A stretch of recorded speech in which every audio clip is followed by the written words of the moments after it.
Welcome to doctors time. ప్రస్తుత కాలంలో సంతానలేమి అన్నది ఒక సమస్యగా మారుతోంది. గతంతో పోల్చితే ఇప్పటి తరంలో ఇది ఎక్కువగా కనిపిస్తోంది. వైద్య శాస్త్రం చాలా ప్రగతి సాధించినప్పటికీ దంపతులు అవగాహన లేమితో ఈ సమస్యతో బాధపడుతున్నారు. సంతానలేమికి కారణాలేమిటి? లైఫ్ స్టైల్తో సమస్యలు వచ్చే అవకాశం ఉందా? ఇలాంటి మరిన్ని విషయాలు హోమికేర్ ఇంటర్నేషనల్ వైద్యులు సబితా రాణి గారిని అడిగి తెలుసుకుందాం. మీరు కాల్ చేయాల్సిన నంబర్లు 04023310716. హలో డాక్టర్, ముందుగా చెప్పండి, అసలు ఇన్ఫెర్టిలిటీ అంటే ఏంటి? అసలు ఏ కారణం వల్ల వస్తుంది ఇది? ఇన్ఫర్టిలిటీ అనగా సంతానలేమి.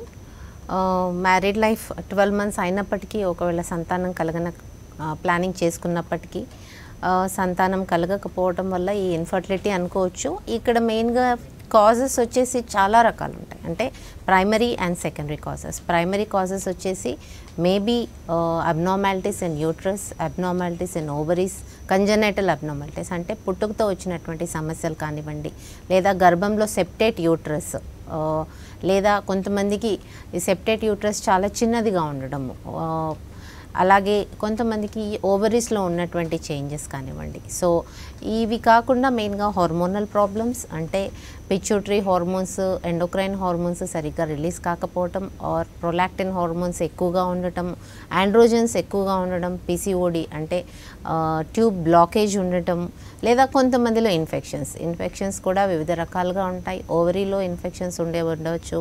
ఓవరీస్లో కాకుండా ఎండోమెట్రియోసిస్ అనేది ఓవరీస్ అండ్ యూట్రస్లో ఇన్ఫెక్షన్ అయి ఉండవచ్చు, పెల్విక్ ఇన్ఫ్లమేటరీ డిజీజెస్ అయి ఉండవచ్చు, లేదా కొంతమందిలో సెక్షువల్లీ ట్రాన్స్మిటెడ్ డిజీజెస్ వల్ల కూడా ఇన్ఫర్టిలిటీ అంటే సంతానలేమి సమస్య వచ్చే అవకాశం ఉంటుంది.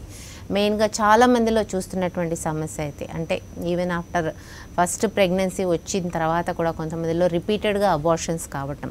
సో ఈ యొక్క ప్రాబ్లం కూడా కొంతమందిలో కొన్ని ఇన్ఫెక్షన్స్ వల్ల, అంటే టార్చ్ పాజిటివ్ ఉన్న వాళ్ళలో, సైటోమెగాలో వైరస్ పాజిటివ్ ఉన్న వాళ్ళలో, లేదా థ్రోంబోసిస్ డెవలప్మెంట్ ఉన్న వాళ్ళలో కూడా ఈ యొక్క రిపీటెడ్ అబార్షన్స్ అనేది మనకు కనిపిస్తూ ఉంటుంది. మెయిన్గా మనకి పీసీఓడి అంటే 90% పేషెంట్స్లో చాలా చిన్న ఏజ్లోనే, అంటే టీనేజ్ ఏజ్లో నుంచే కూడా పీసీఓడి డెవలప్, అంటే పాలిసిస్టిక్ ఓవేరియన్ డిజీజ్. ఓవేరియన్ డిజీజ్లో హార్మోనల్ ఇంబ్యాలెన్స్ వల్ల ఆర్ సెడెంటరీ లైఫ్ స్టైల్ వల్ల వచ్చినటువంటి పీసీఓడి డిజీజ్ మ్యారేజ్ అయిన తర్వాత కూడా దీనికి ట్రీట్మెంట్ తీసుకోకపోవటం, దానివల్లనే ఓవరీ సైజెస్ చాలా ఎక్కువగా ఉండటం, దానివల్లనే ఈ యొక్క సంతానలేమి సమస్య ఏర్పడడం అనేది చూస్తూ ఉంటాం. కొంతమందిలో హైపోథైరాయిడ్తో బాధపడే వాళ్ళలో కూడా ఈ యొక్క పీసీఓడి అబ్నార్మాలిటీ డెవలప్ అవ్వడం, మెన్సెస్ ఇర్రెగ్యులారిటీ, హార్మోనల్ ఇంబ్యాలెన్స్ కూడా మనకు కనిపిస్తూ ఉంటుంది. And obesity is another reason. అయితే ఈ యొక్క ఇన్ఫర్టిలిటీ అనేది మేల్స్లో అయి ఉండవచ్చు, ఫీమేల్స్లో కారణాలు అయి ఉండవచ్చు. ఈక్వల్లీ డిస్ట్రిబ్యూషన్, అంటే ఫీమేల్స్లో ఒకవేళ 60% పీపుల్కి ప్రాబ్లం ఉన్నట్టయితే కనుక 40% మేల్స్లో మనకు కనిపిస్తూ ఉంటుంది. మేల్స్లో వచ్చేసి స్పర్మ్ కౌంట్ తక్కువ ఉండడము, లేదా అబ్నార్మాలిటీస్ ఆఫ్ స్పర్మ్స్ ఉండడం, వాళ్ళల్లో కూడా హార్మోనల్ ఇంబ్యాలెన్సెస్ ఉండడం, అలాగే సెక్షువల్లీ ట్రాన్స్మిటెడ్ డిజీజెస్ వల్ల వచ్చినటువంటి అబ్స్ట్రక్షన్, అంటే ఎక్కడి నుంచి అయితే స్పర్మ్ పాస్ అవ్వడం జరుగుతుందో అక్కడ అబ్స్ట్రక్షన్, ఎజాకులేటరీ డక్ట్స్లో కానివ్వండి, వాస్ డిఫరెన్స్లో కానివ్వండి. సో ఈ రెండిట్లో కూడా ఒకవేళ అబ్స్ట్రక్షన్ ఉన్నట్టయితే కనుక స్పర్మ్స్ ప్రొడక్షన్ అనేది తగ్గిపోవడం, దానివల్లనే ఇన్ఫర్టిలిటీ కారణం అయి ఉండవచ్చు.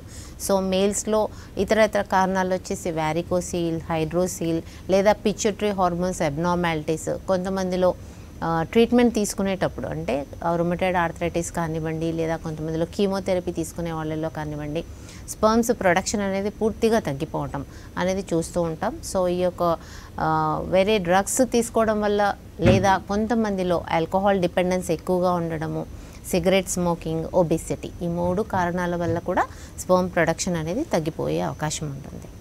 మరి పీసీఓడికి పీసీఓఎస్కి అంటే ఉన్న డిఫరెన్స్ ఏంటంటారు? PCOD is nothing but polycystic ovarian disease and PCOS is syndrome. Okay.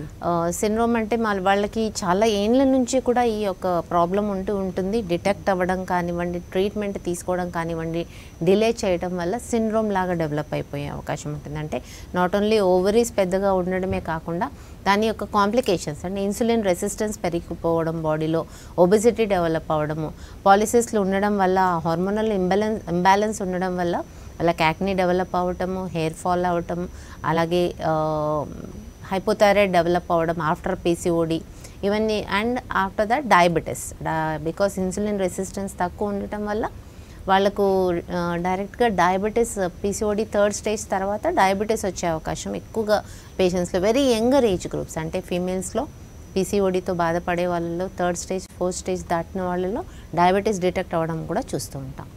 మెయిన్గా ఇప్పుడు అంటే ఫ్యామిలీలో చాలామంది కొంతమంది లేట్ మ్యారేజెస్ చేసుకున్నా కానీ అంటే వాళ్ళ ఫ్యామిలీలో సో వాళ్ళకి ఇలా లేట్గా అయ్యింది కదా సో మీకు కూడా అలాగే అవుతుంది అని చెప్పేసి ఒక అపోహ అనేది ఉంది. సో ఇది ఎంతవరకు నిజమంటారు? Usually delayed marriages or delay pregnancy రావటం అనేది it is a complication.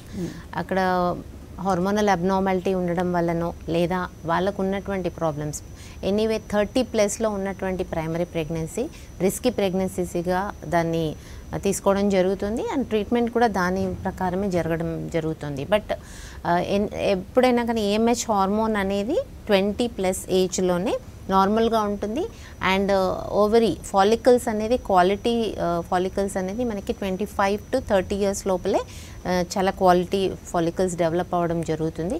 After 30+ వచ్చే follicles always drug dependent and వాళ్ళకు ఉన్నటువంటి ఫాలికల్ సైజ్ తగ్గడం కానివ్వండి దానివల్ల మెడిసిన్ డిపెండెన్సీ అనేది ఎక్కువగా ఉంటుంది. సో ఆల్వేస్ ఎర్లీ ఏజెస్లోనే ప్రెగ్నెన్సీ ప్లాన్ చేసుకోవడం అనేది చాలా ఇంపార్టెంట్. హార్మోనల్ ఇంబ్యాలెన్స్ లేకపోవటము లేటర్ ప్రెగ్నెన్సీలో అంటే థర్డ్ ట్రైమిస్టర్ ఆఫ్ ప్రెగ్నెన్సీలో కొన్ని ప్రాబ్లమ్స్ వల్ల కూడా అబార్షన్స్ డెవలప్ అయ్యే అవకాశం ఉంటుంది. హైపర్ టెన్షన్ కానివ్వండి డయాబెటీస్తో బాధపడే వాళ్ళలో కానివ్వండి లేటర్ ఏజ్ గ్రూప్స్లో వచ్చే ప్రెగ్నెన్సీలోనే ఈ యొక్క ప్రాబ్లమ్స్ కాంప్లికేషన్స్ డెవలప్ అయ్యే అవకాశం ఉంటుంది. మెయిన్గా అంటే ఇప్పుడు చాలామంది అంటే లైఫ్ స్టైల్స్ మోడిఫికేషన్స్ అనేది ఏ విధంగా చేసుకోవాలంటారు. అలాగే ఇప్పుడు కొంతమంది 30+ ఉన్నప్పుడు మ్యారేజెస్ చేసుకుంటారు. సో అలాంటి వాళ్ళలో కూడా ఇన్ఫర్టిలిటీ వచ్చే అవకాశం ఉందంటారు. 30+ ఏజ్ గ్రూప్స్లోనే ఇన్ఫర్టిలిటీ ఛాన్సెస్ ఎక్కువగా ఉంటాయి and complications abnormalities to the foetus అంటే పుట్టబోయే బిడ్డ కూడా ప్రాబ్లమ్స్ వచ్చే అవకాశం ఎక్కువగా ఉంటుంది 30+ ఏజ్ గ్రూప్లో. సో ఏఎంహెచ్ తగ్గిపోవడమే కాకుండా ఎవ్రీ 2 yearsకి ఏఎంహెచ్ అనేది 2% తగ్గిపోతూ ఉంటుంది. దానివల్ల ఫాలిక్యులర్ సైజ్ తగ్గిపోతూ ఉంటుంది. సో అటైన్మెంట్ ఆఫ్ ప్రెగ్నెన్సీ ఎంత క్రిటికల్ అవ్వడం జరుగుతుందో 30+ ఏజ్ గ్రూప్లో అలాగే complications abnormalities of the foetus కూడా అలాగే డెవలప్ అవడం జరుగుతుంది. సో వెరీ మెడికల్ అటెన్షన్ అనేది ఎక్కువగా చూపించడం 30+ ఏజ్ గ్రూప్లో ప్రెగ్నెన్సీ వచ్చినప్పుడు హైపర్ టెన్షన్ కానీ డయాబెటీస్ కానివ్వండి థైరాయిడ్ లెవెల్స్ కానివ్వండి ఫ్లక్చుయేషన్స్ చాలా ఎక్కువగా ఉండే అవకాశం ఉంటుంది. అండ్ గెస్టేషనల్ ఏజ్లో అంటే ప్రెగ్నెన్సీలో డెవలప్మెంట్ అయినటువంటి డయాబెటీస్ థైరాయిడ్ ఇక రిమైనింగ్ లైఫ్లో కూడా అది ఉండే అవకాశం ఉంటుంది. So early stage pregnancy plan చేయడం ఇంపార్టెంట్. బట్ 30+ ఏజ్ గ్రూప్లో మ్యారేజ్ అయిన వాళ్ళలో కూడా they can plan pregnancy no doubt. But PCOD కానీ లేదా ఎనీ హార్మోనల్ ఇంబ్యాలెన్స్ ఉన్నట్టయితే కనుక లైఫ్ స్టైల్ చేంజెస్ వల్ల అంటే ఎక్సర్సైజ్ చేసుకోవడం కానివ్వండి హార్మోన్ ఇంబ్యాలెన్స్ లేకుండా చూసుకోవడం కానివ్వండి అండ్ ఒబేసిటీ లేకపోవడం అనేది కూడా చాలా ఇంపార్టెంట్. సో చాలామంది ఏజ్ గ్రూప్లో హైపోథైరాయిడ్తో బాధపడే వాళ్ళలో పీసీఓడితో బాధపడే వాళ్ళలో వెయిట్ గెయిన్ అనేది చాలా డ్రాస్టిక్గా ఇంక్రీజ్ అవ్వడం జరుగుతుంది. సో ఇలాంటి పేషెంట్స్ ఈవెన్ చాలా వెయిట్ ఎక్కువగా డెవలప్ అయిపోయిన తర్వాత మెన్సెస్ ఇర్రెగ్యులారిటీ డెవలప్ అయిపోయిన తర్వాత వాళ్ళు మా దగ్గరికి క్లినిక్కి ప్రజెంట్ చేయడం జరుగుతుంది. సో ఇలాంటి కేసెస్లో పీసీఓడి నార్మల్ తీసుకురావడం వాళ్ళకు ఉన్నటువంటి ఫాలికల్ సైజ్ని పెంచడం అనేది టైం ఎక్కువ తీసుకునే పాసిబిలిటీ ఎక్కువ ఉంటుంది. మరి నీటి బుడగలు అంటే ఏంటి, అసలు ఈ నీటి బుడగలు అనేది ఎందుకు వస్తుంది కారణం? పాలిసిస్టిక్ ఓవేరియన్ డిజీజ్ అనగా నీటి బుడగలు. నీటి బుడగలు అనేది ఇమ్మెచ్యూర్ ఫాలికల్స్ అంటే ఆ యొక్క ఫాలిక్యులర్ సైజ్ దాని నార్మల్ సైజ్ రాకపోవడం డ్యూ టు ఆండ్రోజన్స్ అంటే ఇంక్రీజ్ ఆఫ్ ఆండ్రోజన్ కానీ ల్యూటినైజింగ్ హార్మోన్ ఎక్కువగా ఉండడం వల్ల కానివ్వండి ఈ యొక్క ఫాలికల్స్ అనేది నార్మల్ సైజ్ పెరగకపోవడం దానివల్ల అవి యూట్రస్ వరకు రిలీజ్ కాకపోవడం అనేది జరుగుతుంది. అది ఓవరీస్లోనే ఉండిపోవటం దానివల్ల అక్కడ ఉన్నటువంటి ఫాలికల్స్ అనేది మెల్లిగా దాన్ని సిస్ట్ లాగా ఫామ్ అయిపోవడం అనేది చూస్తుంటాం. చాలా ఎక్కువ పేషెంట్స్లో ఒకవేళ ఈ యొక్క నీటి బుడగలు అనేది ల్యాప్రోస్కోపీ ద్వారా తీసినట్టయితే కనుక వితిన్ 2 to 3 months అగైన్ అదే ఫాలికల్స్ అవే పాలిసిస్లు అంటే ఆ నీటి బుడగలు అనేది మళ్ళీ ఫామ్ అవ్వటం కానివ్వండి చాలా డ్రాస్టిక్గా ఇంక్రీజ్ అవ్వడం కూడా ఈ సిస్ట్లను చూస్తూ ఉంటాం. So even 5 centimeters 6 centimeters size సిస్ట్లు కూడా చాలామంది పేషెంట్స్ ప్రజెంట్ చేస్తూ ఉంటారు. ఇలాంటివి కూడా హోమియోపతి ట్రీట్మెంట్తోని హోమియోకేర్ ఇంటర్నేషనల్లో ఇలాంటి సిస్ట్ వితౌట్ సర్జరీ నార్మల్ మెడిసిన్స్తో నార్మల్ చేయడం జరుగుతూ ఉంటుంది. అలాగే పీసీఓడిని పూర్తిగా నార్మల్కి తీసుకురావడం అనేది హోమియోకేర్ ఇంటర్నేషనల్ ట్రీట్మెంట్తో జరుగుతుంది. ఇంకా ఇన్ఫర్టిలిటీ అంటే స్టేజెస్ ఏమైనా ఉన్నాయా మ్యామ్, దాని గురించి చెప్పండి. ఇన్ఫర్టిలిటీ మెయిన్గా కాజెస్ ప్రకారం అంటే primary stages, primary infertility, secondary infertility. అంటే ప్రైమరీ ఇన్ఫర్టిలిటీలో maybe abnormalities of uterus, congenital abnormalities that cannot be treatable.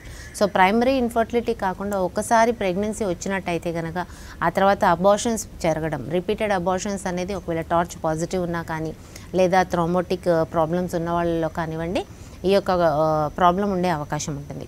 So repeated abortions ఉన్న వాళ్ళలో కూడా హోమియోపతి ట్రీట్మెంట్తో చాలా ఈజీగా ప్రెగ్నెన్సీ అటైన్ అవ్వడం, అది సేవ్ చేయడం అనేది హోమియోపతి ట్రీట్మెంట్తో సాధ్యమవుతుంది. అలాగే ఒకవేళ ఇన్ఫెక్షన్స్తో వచ్చినట్టయితే కనుక ఎండోమెట్రియోసిస్ కానివ్వండి, అడినోమయోసిస్ కానివ్వండి, ఈ యొక్క ఫంగల్ ఇన్ఫెక్షన్స్తో బాధపడే వాళ్ళలో చాలా మందిలో ఇన్ఫర్టిలిటీకి గురయ్యే అవకాశం ఉంటుంది. సో ఎండోమెట్రియోసిస్ కూడా స్టార్టింగ్ స్టేజెస్లోనే మీరు ట్రీట్మెంట్ తీసుకున్నట్టయితే కనుక పూర్తిగా నార్మల్కి తీసుకొచ్చే అవకాశం ఉంటుంది. ఎండోమెట్రియోటిక్ సిస్ట్లు ఫామ్ అవటం అంటే ఓవరీస్లో ఉన్నటువంటి సిస్ట్లు కొన్నిసార్లు ఇన్ఫెక్షన్కి గురవటం, అది హెమరేజిక్ సిస్ట్గా మారటం లేదా ఎండోమెట్రియోటిక్ సిస్ట్గా ఫామ్ అవటం, ఎలాంటి సిస్ట్ అయినప్పటికీ మీకు హోమియోకేర్ ఇంటర్నేషనల్ హోమియోపతి ట్రీట్మెంట్తోని ఇది పూర్తిగా సిస్ట్ పోవటం, అలాగే వాళ్ళకి ఫాలికల్ రిలీజ్ అవ్వటం అనేది జరుగుతుంది.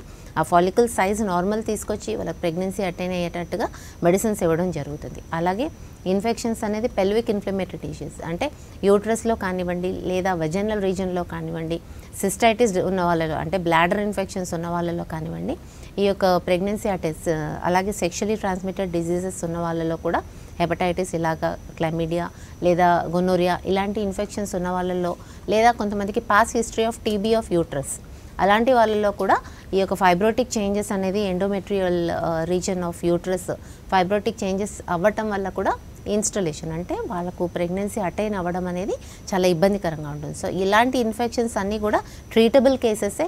సెకండరీ ఇన్ఫర్టిలిటీలో కూడా ఇలాంటి ఇన్ఫెక్షన్ కేసెస్ కనిపిస్తూ ఉంటాయి. ఇవన్నీ కూడా ట్రీట్ చేసి నార్మల్గా pregnancy with simple medicines pregnancy attain అయిన కేసెస్ చాలా ఉన్నాయి. సో ఇప్పుడు మంత్లో కొంతమందికి ట్వైస్ థ్రైస్ అవుతూ ఉంటుంది మెన్సెస్. సో అలాంటి వాళ్ళకి అంటే ఈ సమస్య వచ్చే అవకాశం ఉందంటారు? ఖచ్చితంగా మెన్సెస్ అనేది 28 డే సైకిల్ అనేది కంపల్సరీ 25 to 28 డే సైకిల్ రావాల్సి ఉంటుంది.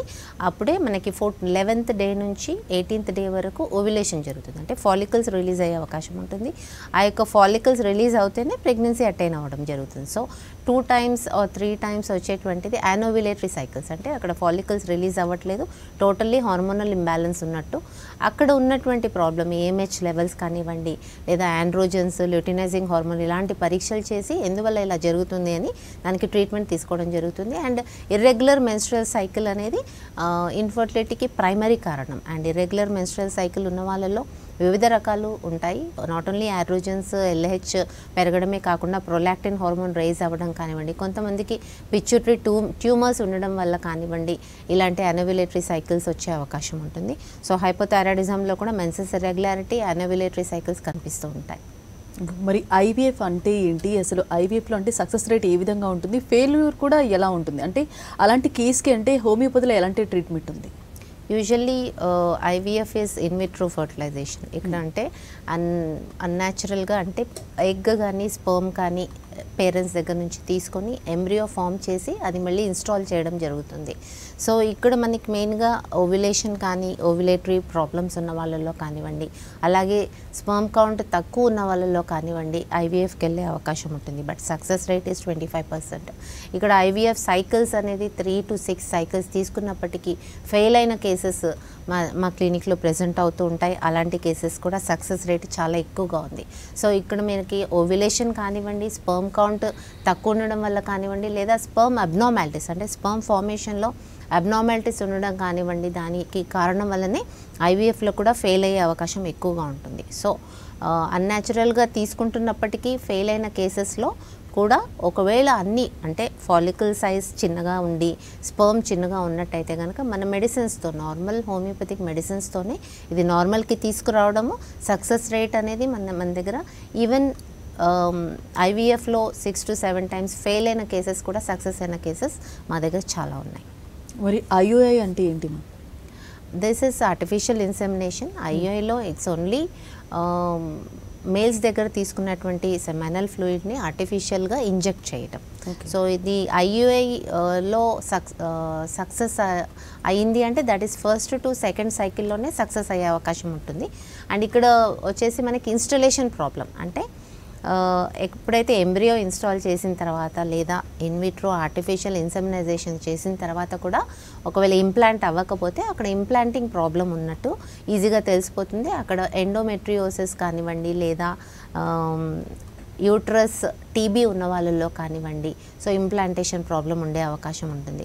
రిపీటెడ్ అబార్షన్స్ ఉన్న వాళ్ళలో కూడా ఇంప్లాంటేషన్ అనేది ప్రాబ్లం ఉంటుంది. కొంతమందిలో హార్మోనల్ ఇంబ్యాలెన్స్, ప్రొజెస్ట్రాన్ ఇర్రెగ్యులారిటీ వల్ల కూడా ఇంప్లాంటేషన్ ప్రాబ్లం ఉండే అవకాశం ఉంటుంది. సో ఐయుఐలో కానీ ఐవీఎఫ్లో కానీ సక్సెస్ అవని కేసెస్ ఇంప్లాంటేషన్ ప్రాబ్లం ఉండి ఉండవచ్చు. Thrombotic problems, clotting problems, bleeding problems ఉన్న వాళ్ళలో లేదా ఎండోమెట్రియల్ అబ్నార్మాలిటీస్ ఉన్న వాళ్ళలో ఇది ఫెయిల్యూర్ అయ్యే అవకాశం ఎక్కువగా ఉంటుంది. ఇప్పుడు కొంతమందిలో చూస్తే కనుక ఆల్రెడీ కన్సీవ్ అయినా కానీ వాళ్ళు మెన్సెస్ అయ్యే సిచ్యువేషన్స్ కూడా ఉన్నాయి. సో కారణం ఏంటంటారు, అసలు ఎందుకు అలా అవుతుంది? యూజువలీ వెరీ రేర్లీ కొన్ని కేసెస్లో ఈవెన్ ఆఫ్టర్ ప్రెగ్నెన్సీ అటైన్ అయిన తర్వాత కన్సీవ్మెంట్ అయిన తర్వాత కూడా just because of bleeding problems లేదా కొంతమందిలో ప్లాసెంటా కొంచెం లో లయింగ్ ఉండడం వల్ల కానివ్వండి లేదా కొంతమందిలో వీక్ యూట్రస్ ఉన్న వాళ్ళలో కానివ్వండి ఈ యొక్క ప్రాబ్లం ఉండే అవకాశం ఉంటుంది. But this has to be arrested అంటే ఫస్ట్ ట్రైమిస్టర్లో సెకండ్ ట్రైమిస్టర్లో ఇమీడియట్గా దీన్ని అటెన్షన్ సీకింగ్ ఉంటుంది. దానికి ప్రొజెస్ట్రాన్ హార్మోన్ ఇవ్వడం జరుగుతుంది. సో సేవింగ్ ఆఫ్ ఫీటస్ అనేది జరుగుతుంది. బట్ ఇలా బ్లీడింగ్ ప్రాబ్లం ఉన్న వాళ్ళలో రిపీటెడ్ అబార్షన్స్, మిస్డ్ అబార్షన్ అయ్యే అవకాశం ఎక్కువగా కనిపిస్తుంది. సో ఇమీడియట్గా దీనికి ట్రీట్మెంట్ తీసుకొని అలా కాకుండా చూడాల్సిన అవసరం ఉంటుంది. ఓకే, ఇప్పుడు కొంతమంది కపుల్స్లో చూస్తే కనుక చాలా మందిలో అబార్షన్ అంటే ఫస్ట్ టైమే చేయించుకుంటారు. సో అలా చేయించుకున్న వల్ల మళ్ళీ సెకండ్ టైం డౌట్ అనేది ఒక వాదన. సో అది ఎలా చూడొచ్చు, మీరేం చెప్తారు దానికి? యూజువల్లీ హార్మోనల్ ఇంబ్యాలెన్స్ ఉన్న వాళ్ళలో లేదా కొంతమందిలో even after taking HCG injection వాళ్ళకి ఫాలికల్స్ అనేది సైజ్ పెరగడం జరుగుతుంది. సో ఫస్ట్ ట్రీట్మెంట్ సక్సెస్ అయినప్పటికీ సెకండ్ ట్రీట్మెంట్కి మళ్ళీ క్వశ్చన్ మార్క్ అనేది ఉంటుంది. ఎందుకంటే అక్కడ హార్మోనల్ ఇంబ్యాలెన్స్ అనేది కంటిన్యూ అవ్వడం జరుగుతుంది. సో ఈ మధ్య కాలంలో ప్రైమరీ ఇన్ఫర్టిలిటీ కంటే సెకండరీ ఇన్ఫర్టిలిటీ కేసెస్ చాలా ఎక్కువగా ఉంటున్నాయి.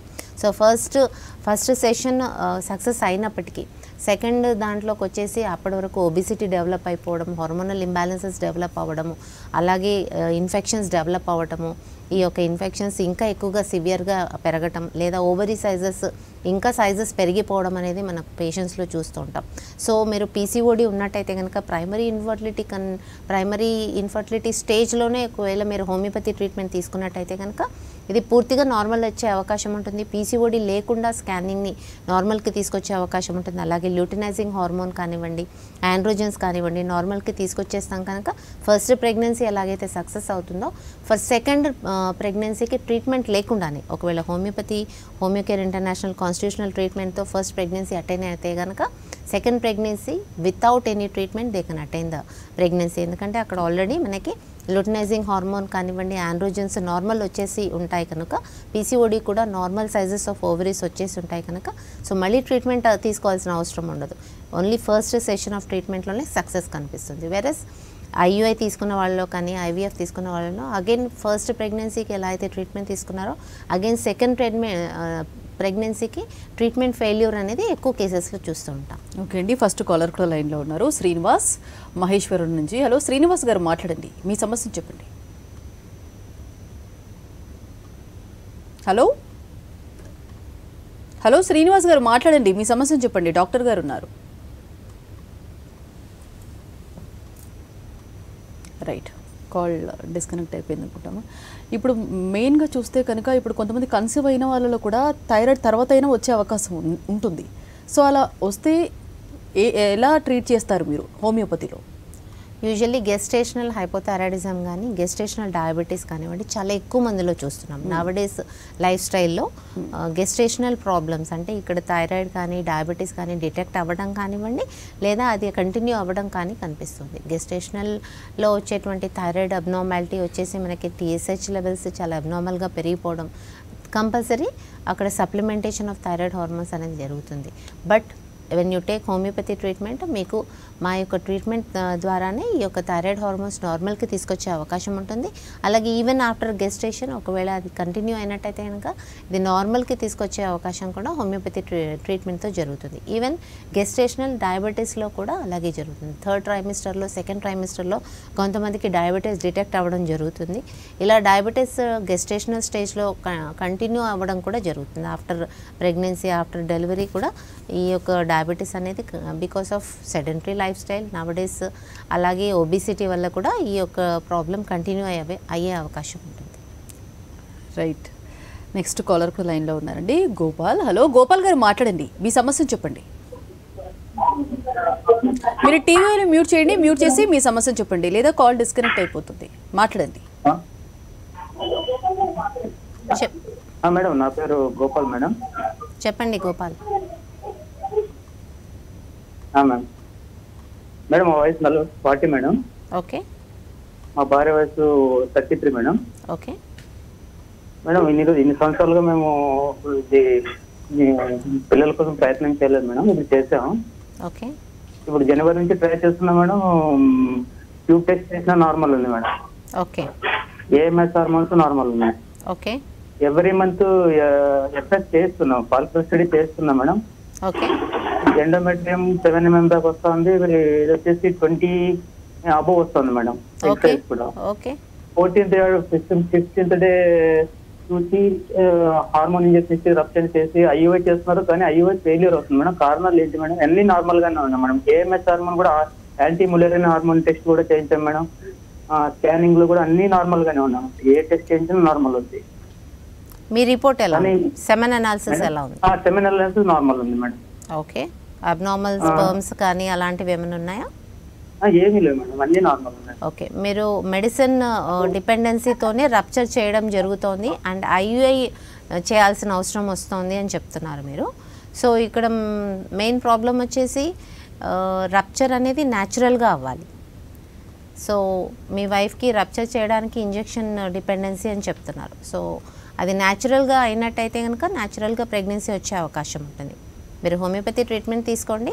ఈ రప్చర్ ఆఫ్ ఫాలికల్స్ అనేది ఈజీగా అవుతుంది, ఇంజెక్షన్ అవసరం లేదు. నార్మల్ హార్మోనల్ ఇంబ్యాలెన్స్ ఉంది కనుకనే ఇక్కడ రప్చర్ అవ్వడం అనేది జరగట్లేదు. సో దాంతో కూడా మీకు న్యాచురల్గా ప్రెగ్నెన్సీ అటైన్ అవ్వడం అనేది జరగట్లేదు. రైట్. ఇప్పుడు కొంతమంది ట్యూబెక్టమీ చేయించుకున్న తర్వాత మళ్ళీ కన్సీవ్ అవ్వాలంటే కనుక అంటే ఎలా ప్రాసెస్ ఉంటుంది దానికి? రివర్స్ ప్రాసెస్ ఉంటుంది. సర్జరీ చేయాల్సిన అవసరం కంపల్సరీ ఉంటుంది. బికాస్ ట్యూబెక్టమీలో అక్కడ ట్యూబ్ని అనేది పూర్తిగా టైఅప్ చేయడం జరుగుతుంది. So the release of follicles అనేది ఉండదు కాబట్టి ఖచ్చితంగా రివర్సిబుల్ సర్జరీ ఉంటుంది. అండ్ దిస్ రివర్సిబుల్ సర్జరీ అనేది ఓన్లీ 50% సక్సెస్ రేట్ కనిపిస్తుంది. చాలా కొద్ది మందిలో మళ్ళీ ఫాలికల్స్ అనేది నార్మల్గా రిలీజ్ అవ్వడం, నార్మల్గా ప్రెగ్నెన్సీ అటైన్ అవ్వడం జరుగుతుంది. అండ్ 50% ఆఫ్ పేషెంట్స్లో ఆల్రెడీ ఫైబ్రోసిస్ డెవలప్ అయిపోవటం వల్ల ఈవెన్ ఆఫ్టర్ రివర్సిబుల్ సర్జరీ కూడా వాళ్ళకి అటైన్ అవ్వడం ప్రెగ్నెన్సీ అనేది ప్రాబ్లమాటిక్ ఉండవచ్చు. ఇలాంటి కేసెస్లో you can go for IVF are IUI. Okay. IUI తీసుకుంటే కనుక అంటే ఐవీఎఫ్లో సైకిల్స్ అని చెప్పారు, మరి ఐయుఐలో కూడా ఉంటాయంటారా ఇలా సైకిల్స్? ఐయుఐ కూడా even cycles is nothing but every month when the follicle is released ఆ టైంలోనే మీకు ఐయుఐ చేయడం జరుగుతుంది. అలాగే ఐవీఎఫ్ మాత్రం ఎనీ టైమ్స్ మీరు ఐవీఎఫ్ ప్రొసీజర్స్ ఫాలో అవుతున్నారనే దాన్ని బట్టి ఉంటుంది.